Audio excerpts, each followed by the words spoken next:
November 2024 पासून दोन्ही राष्ट्रवादीच्या विलीनीकरणाबाबत चर्चा सुरू होती अशी माहिती शरद पवार गटातील विश्वसनीय सूत्रांनी दिली आहे। त्याबरोबरच मोदी आणि शहांकडून राष्ट्रवादीच्या विलीनीकरणाला ग्रीन सिग्नलही मिळालेला होता। ग्रीन सिग्नल मिळाल्यानंतर 16 जानेवारी 2026 पासून विलीनीकरणासाठी बैठका सुरू होत्या। अजित पवारांना पक्ष चालवताना राष्ट्रवादीच्या मोठ्या नेत्यांची मदत होत नव्हती असा दावा देखील सूत्रांनी केला आहे।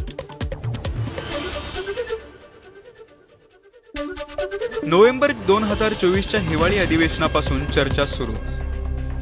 जयंत पाटील आणि अजित पवार यांच्यात अनेक बैठका।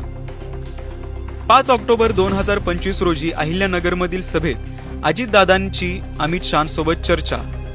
पंतप्रधान मोदींसोबत चर्चा करून सांगतो, शहांनी अजितदादांना सांगितलं। 14 नोव्हेंबर 2025 पंतप्रधान मोदींकडून अजित पवारांना ग्रीन सिग्नल। मुख्यमंत्र्यांशी बोलून घ्या, मोदींचा अजित पवारांना निरोप।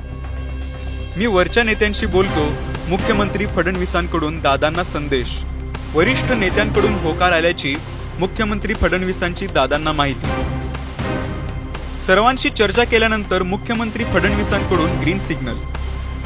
महापालिका निवडणुका झाल्यानंतर विलीनीकरण जाहीर करा, मुख्यमंत्र्यांच्या सूचना। मुख्यमंत्र्यांच्या सूचनेनंतर 16 जानेवारी 2026 ला पुन्हा बैठक।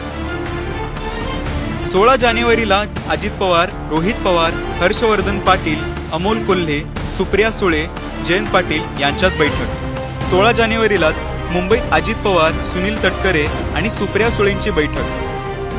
17 जानेवारी 2026 ला शरद पवारांना विलीनीकरणाबाबत कळवण्यात आलं।